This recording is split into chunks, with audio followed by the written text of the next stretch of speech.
and I've lived here about 15 years, and I've lived all over the country, and I knew I wanted to move to Rhode Island because I've always loved Rhode Island. I grew up in Massachusetts, and I always thought Rhode Island had it all.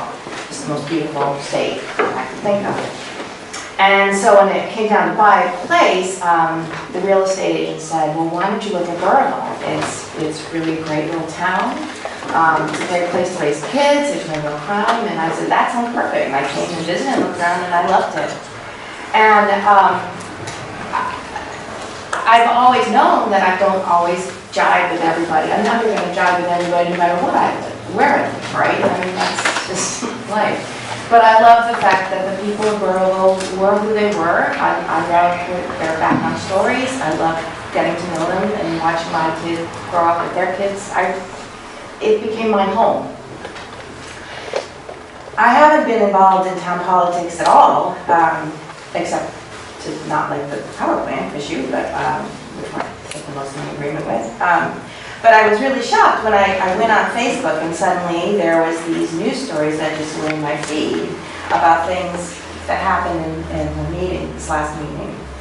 I really want to go on record as saying that I fully support the Second Amendment. I understand it's an important amendment. I completely appreciate the passion that other people in this room feel about it, and I support you, and I wouldn't want to see that amendment go away.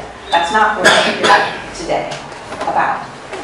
What really affected me was the divisive tone and words that were used by members of this council.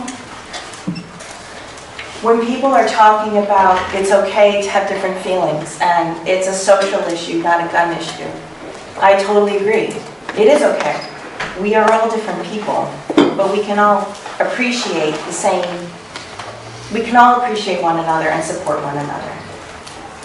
And after reading the various different things that I read and the various quotes that I read, it became very apparent to me that I don't belong in this town.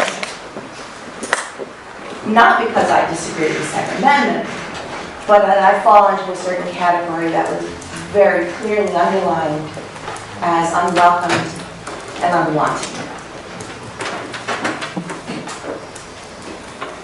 That hurt, truthfully. And I wasn't going to talk about it today at all, actually, but hearing the passion of other people talking and recognizing that I do actually love this town, I decided to talk about it. I have lived here for 15 years, and I know Betsy, whom I've never met before until a couple of days ago.